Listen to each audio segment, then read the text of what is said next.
we move into the fireside chat portion of our event, I wanted to introduce our moderator today, Karen Larson. Karen is the evening news anchor for 2 News Oklahoma here in Tulsa, a role she's held for 26 years. During that time, she's covered events throughout northeastern Oklahoma with an emphasis on breaking news, health, and early childhood education issues. Karen's work on these newscasts and other special projects has earned 6 Emmy Awards, honors from the Society of Professional Journalists, the Oklahoma Association of Broadcasters, as well as multiple other national and regional awards. Please welcome to the stage, Karen Larson.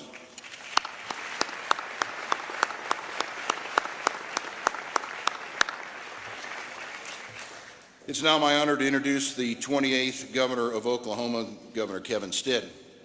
It's been a fantastic year for economic growth in our region and our state.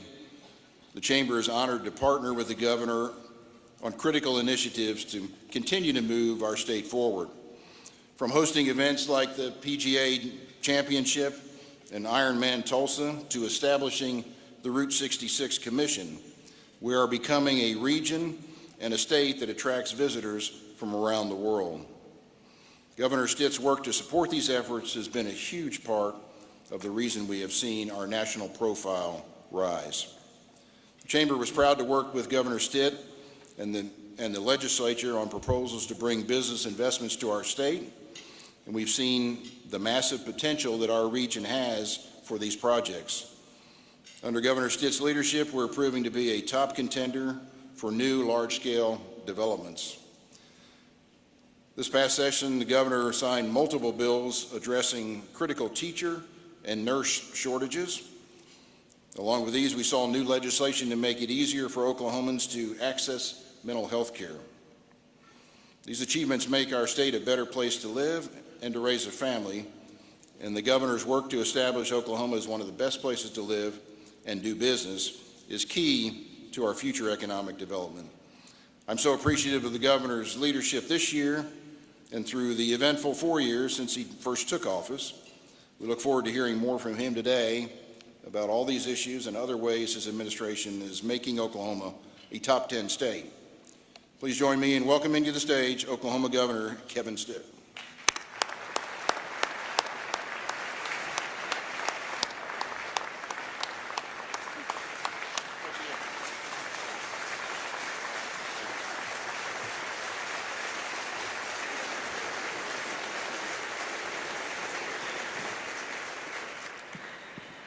How are you this afternoon? I am doing great. It's good to be back in T-Town where I live for my hometown, and great to be back. A lot of friends out in the audience, so it's cool to be here. First lady and children doing well? Back in school? Back in school. Dropped them off at school this morning before heading over here to Tulsa, and just leaving here, going to Stillwater, moving my oldest son into his freshman year at OSU. They grow up so fast. They really do. Yeah, they really do. And my daughter goes to school in Texas. She just got engaged, so I've got a future son-in-law coming to the family. That's exciting. Wedding to plan. And I like the guy too, so that's a plus. Even better. That's even better. All right, well, I know everyone is here. They really want to hear about the state of our great state of Oklahoma. Now, your administration has really emphasized bringing major corporations to Oklahoma. As a former businessman, as our chief executive of our state, you have really been playing a key role in bringing in Project Ocean with Tesla to build factories in Oklahoma. What, as your work as a CEO, what was it like being in those rooms and hearing those talks? And what did you say to really sell Oklahoma? Well, first off, people ask me all the time, like, what is Elon Musk like? Exactly. He's a weird cat, okay? Now, I mean, he's a smart guy, visionary guy, and I tell people, getting in the room with those people, Oklahoma is well positioned for a lot of those major opportunities. Mm-hmm. Right now, we have the lowest unemployment in our state's history. Google has their largest center here in Oklahoma. We've landed Canoe, which is an electric vehicle company, USA Rare Earth Minerals, which is, just to brag on them for a second, that is the first of its kind mineral to magnet manufacturer anywhere in the U.S., and they chose to be located in Oklahoma because they understand our pro-business values and they knew it was going to be complicated getting a new process approved. 90% of that supply chain is located in China, so it was a huge win for us to bring them here. But also there's an arbitrage right now in Oklahoma. We know it because we live in Tulsa, but the quality of life in Oklahoma City, our rural communities, in Tulsa, it's just amazing. Like, for example, we're 108% lower cost of living than it is in California. Our housing is 430% lower than California, okay? 40% lower wages than California because our cost of living is so much lower. So companies are about bottom line, and they are looking to Oklahoma, states like Oklahoma, to relocate to. So I've got to tell you, my Economic Developer of the Year award, I could give it to a lot of folks, but I've decided to give that award to Governor Gavin Newsom of California, okay? He has done so much for our state. We're now number 11 in the country in migration, people moving to our state. 11 out of the last 14 quarters, we have the lowest electricity cost to the consumer and to the business. And so it's just, we've got a lot of runway in front of us, a lot of blue skies, and we're excited about the opportunities. Love it. So many selling points for Oklahoma, So obviously. Now, multiple bills passed in 2022 with really geared toward improving teacher recruitment and retention. It's a key issue for our schools as they go back to school. So what impact are you seeing from these new laws that have been put in place? Is there more that we can be doing to increase the number of teachers that we have in Oklahoma? Yeah, well, first off, we all know, think back to when we were in school and those teachers that made an impact on our lives. Mm-hmm. And the magic happens when we have the best teachers in the classroom teaching the young people. And so in 2019, I gave teachers a huge pay raise. When I was running, we were having that teacher walkout. And I said during the first campaign, we have to pay market to attract the best and brightest to our state. So we'll continue to do that. This year we passed a bill to pay teachers up to $100,000 a year.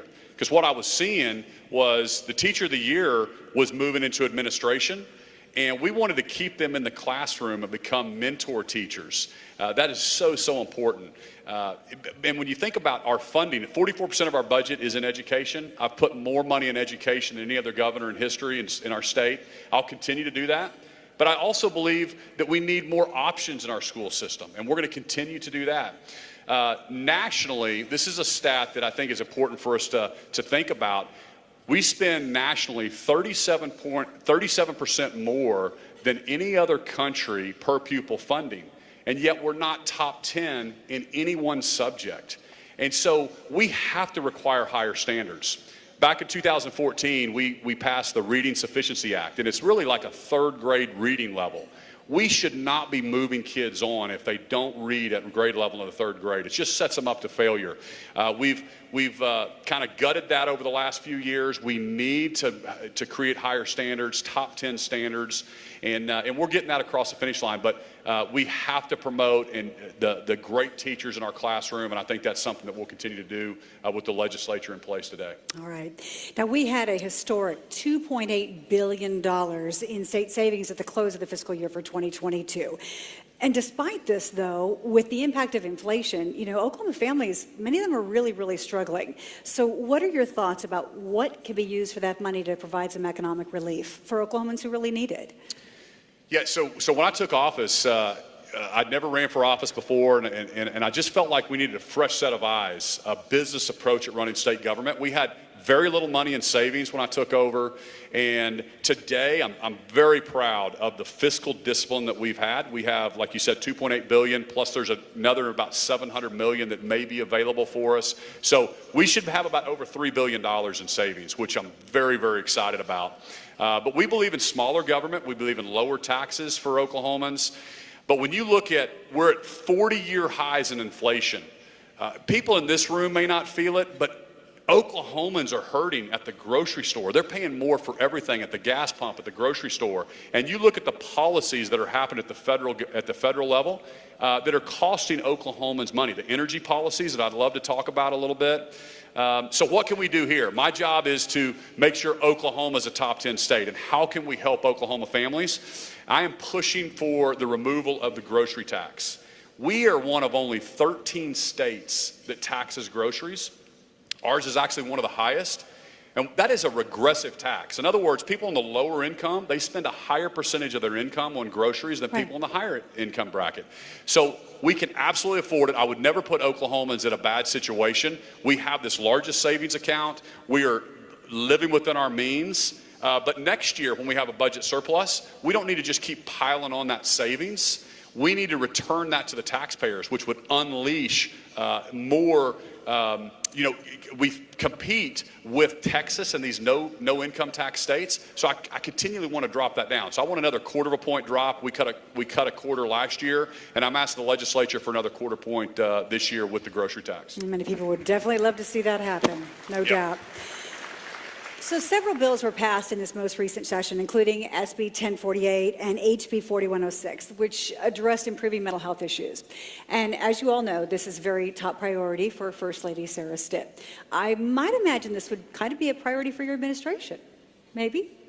Absolutely. And what are your thoughts? And what else can be done? Yeah, well, in the State of the State back in February, I talked about setting up a wellness division for our first responders. We want to support law enforcement. As long as I'm governor, we will support law and order. We'll back the police. We're going to back the blue. And so we got that set up. That's a reality now. There was a family man that I talked about in the State of the State that after 15 years of faithful service did not get the help that he needed and ended up taking his own life. And so this is a peer-to-peer network that we just set up for all first responders across the state. It's one of the first in the nation. We also just set up, and this is a great audience to let you know, you can dial 988. Please share that with everyone. 988. It's answered 24 hours a day, 7 days a week. It's a mental health helpline for the people that are in need that will connect them with the right services. And I was really excited to get that across the finish line. And this, to your point, is my wife's whole platform and passion. It is mental health and how do we deliver hope throughout the entire state. And we want to be the first hope-centered state. That's our goal. So she has been traveling the state introducing the science of hope to our education community through our state agencies, and she's introducing that around to the different cities around the state. And basically the whole idea is hope can be learned. Hope is not a feeling. Hope is a pathway that your future can be better than your present. Mm-hmm. And probably half the people in the room, are kind of a glass half full type person, but there's other half that are, it's half empty. And we want young people to understand there's pathways, there's things that they can do in their life that get them on the trajectory that they want. So getting them to mentorships and these pathways that maybe in their upbringing they didn't really understand, and they woke up every morning thinking, what's going to go wrong today? Right. We want to flip that thinking, and we want to train our teachers and the different DHS, all the different state agencies, about 30,000 state employees, and how we deliver services and how we bring that hope across state government. And so we're really excited about that. Right. Sounds like a great project. Now, I recently learned that you are one of only 2 governors in the United States to have their pilot license. This, of course, really isn't just a hobby. It serves our state well, since aerospace is, of course, the #2 industry in our state. How do you see this? How do you pitch a global aerospace company to Oklahoma? How does that all play in? So, yes, I love aviation. So the pilots in the room, when you meet another pilot, that's all we talk about is aviation and flying. And I got my parents gave me flying lessons when I was 16 in Norman.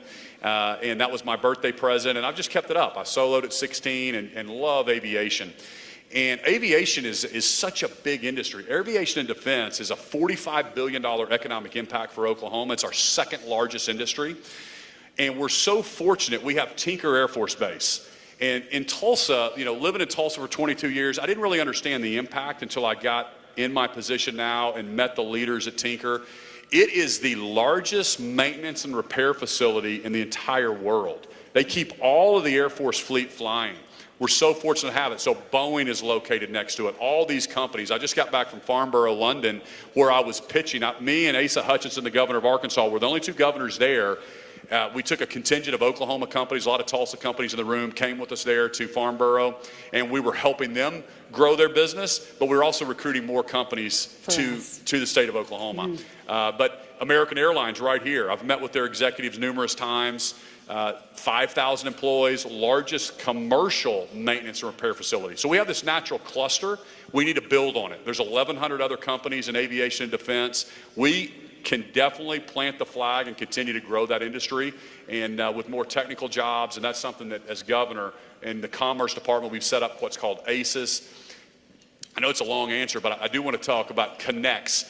So if you're a manufacturer in the room, you've got to get on Connect's websites. You can call the Commerce Department, but it's a website we launched over the last couple years encouraging manufacturing to put their products on this site.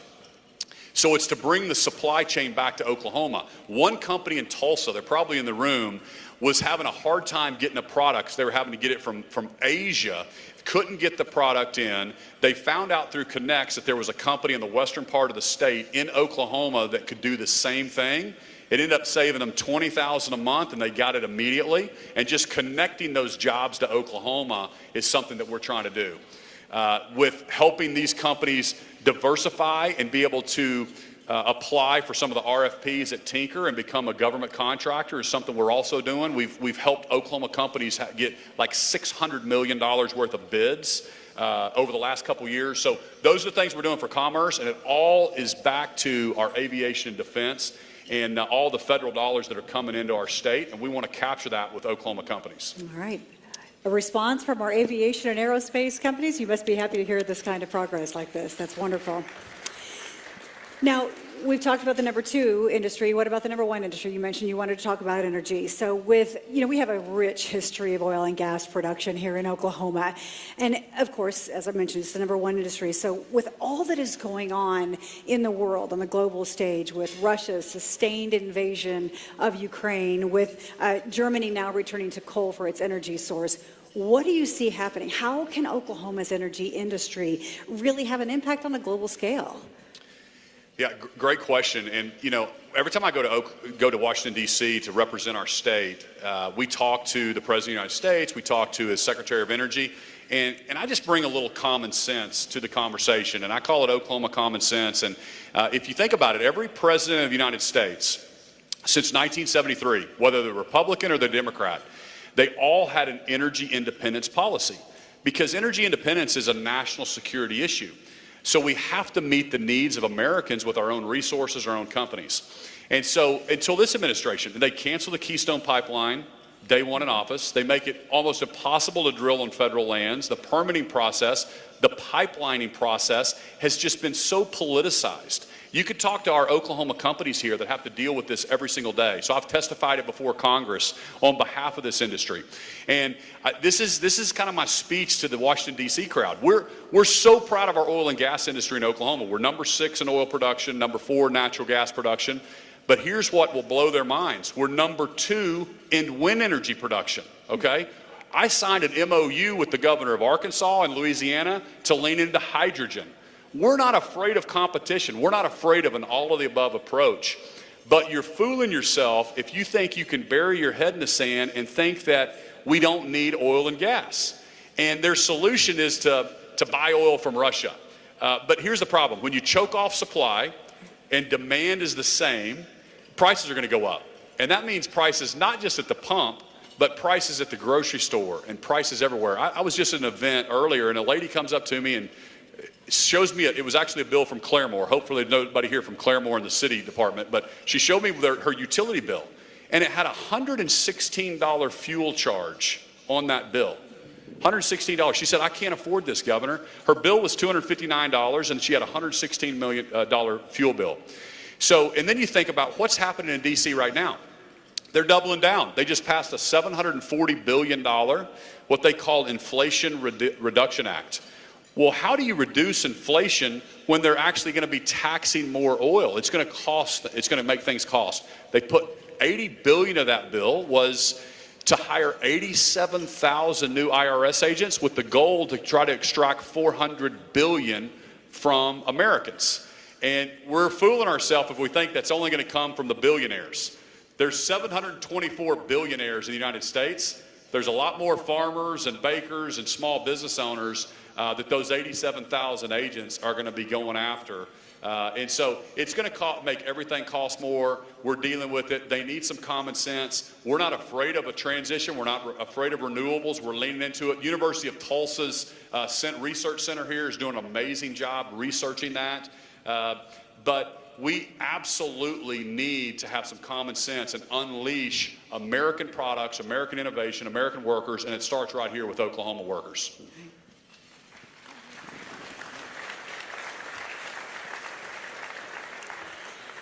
There's another growing industry, of course, in our state, medical marijuana. A lot of time was spent in the last session reforming the laws, making sure that the growers and the dispensaries are operating legally. So what impact have you seen from these changes? And does this industry come up in your economic development talks as you're trying to bring more companies here? You know, I don't think it necessarily comes up in talks on economic development, but yeah, Oklahomans are very compassionate, and what happened there is that medical marijuana bill passed a couple years back, and Oklahomans, and it was really poorly written. It just simply said, you know, hey, if we could use medical marijuana to help somebody, do we want to allow it? Well, of course, Oklahomans want to allow that, but this is transformed into something that's a little bit out of control, and I'll give you a couple points. The legislature, I applaud them. We signed 9 different bills this year.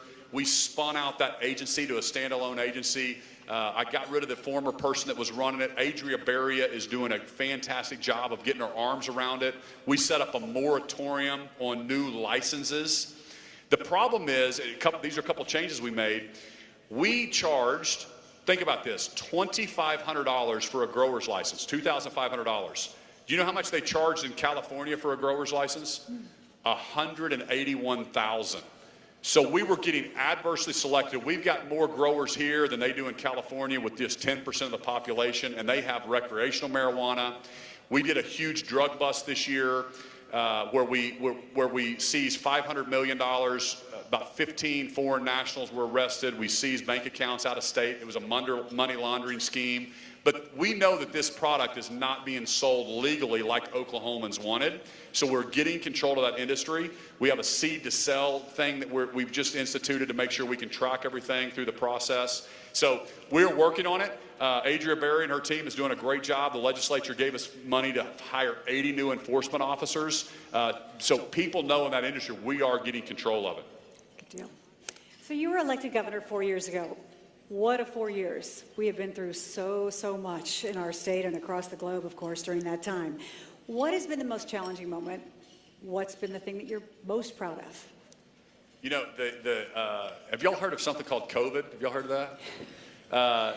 You know, back, every governor had to deal with that. It was an unknown, and the pressure, that's probably the hardest thing you had to deal with, because we were getting, the so-called experts were telling me to shut our state down, were telling me to shut the schools down. They were telling me that, you know, we have to choose between an essential business and an unessential business. And there's a lot of pressure, and you can tell, you've got to lead, you got to do what's right. And we don't put our Constitution in the attic when somebody in Washington, D.C. or a so-called expert tells us to do it. That's what protects us. That's what makes us unique about America. And we will protect our freedoms. And so we kept Oklahoma open. We kept our kids in school. We fought like crazy to make sure that they were safe, to give them all the PPE. I was transparent with all the data to share with Oklahomans so they could make the best decision for themselves, their family, their businesses. But we are seeing tremendous benefits. And I think now you're seeing the CDC change and flip around. And I'm not sure if the science has changed or the political science has changed. But bottom line is Oklahoma is prospering. Our kids are prospering. Other states are having to deal with learning loss, mental issues that were happening from those lockdowns, that Oklahoma is able to really thrive right now. And people are moving to our state. Like I said, we're number 11 in migration to our state. So that's probably the most challenging thing. But it's also probably the most proud thing that I'm proud of is our accomplishment, and the team that worked behind the scenes to get the data out. We were top 10 at getting vaccines out to everyone. Some of the team members are in the audience with me today that helped me through that period. But also just kind of how we led through that is something that we're really, really proud of, and how we kept Oklahoma open and free and safe.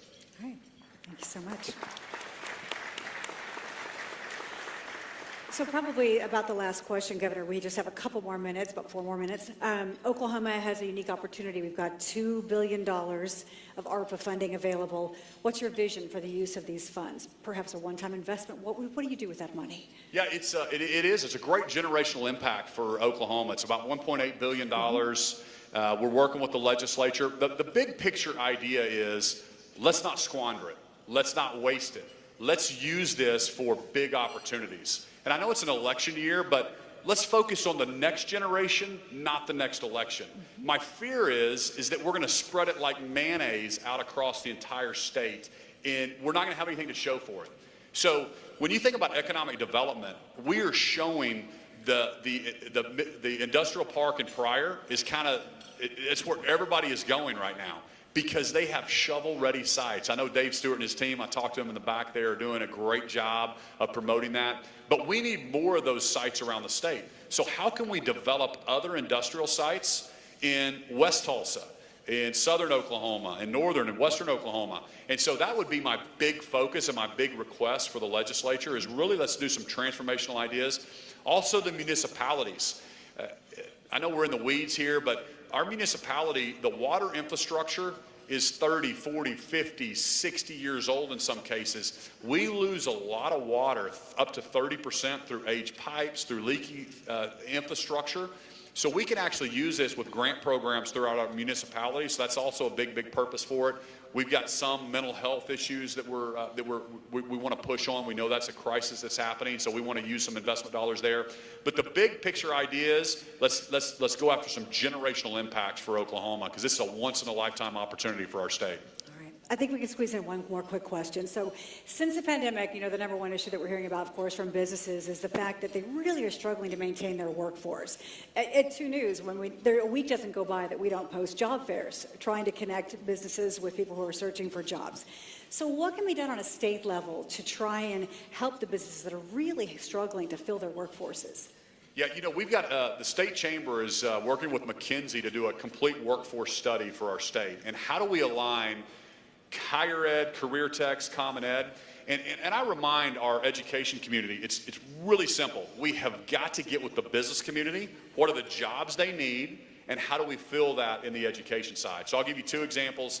One of them is nursing. We always hear we need more nurses. We've got to have more nurses in our school, in our state.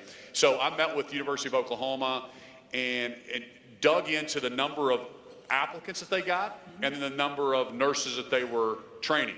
And I found out they were getting about 550 to 600 applicants every year that were qualified, willing and ready to pay. We were only accepting about 250 of them. And I mean, as the business person, I'm like, well, let's accept them all, right? And they said, well, it's more complicated than that. There's student to teacher, faculty, and all that. So we gave them some more resources. We kept digging on this issue. And I had a press conference about 6 months ago with University of Oklahoma, Health Science, Joe Harris, and I was very, very proud to announce they had 550 applicants in nursing, and they accepted all 550. And so, thank you. That's one small example that what we need to do. And I also want to touch on career techs and A&P mechanics. And about 50%, 55% of our kids will go to college, and that's great. But with 6 kids of my own and with all of the different people in this room, we all know that God uniquely designs everybody differently. And there's so many different skills and jobs and careers and pathways that they can go down. And I think we've pigeonholed people into, you've got to go to a 4-year degree. But man, I'm telling you, anybody ever go to Grand Lake in here? The biggest boats on Grand Lake are not the doctors and the lawyers. It's the plumbing contractors, the roofers, the electrical contractors, the HVAC guys. And so to remind those young people, American Airlines executives tell me all the time, we start out an A&P mechanic at over $70,000 a year. And then if you will go on and tell all the young people this, if they will get their security clearance, which takes about a year to 18 months to get, if they combine a security clearance with an A&P license, that is a golden ticket in the aviation defense industry that they need those young people. So again, there are great careers for our young people. We've got to match that up with the workforce and then set a higher vision. And I'm pushing OSU and OU to set a high vision to say, hey, let's go train 20,000 engineers by 2030. Texas A&M is doing that. Wichita State's doing that. We need to do that to meet the needs of even the companies that are wanting to move here to Oklahoma. Absolutely. Governor, thank you so much for sharing your state of the state. Thank you. We appreciate Thank you. you. Governor Kevin Stitt.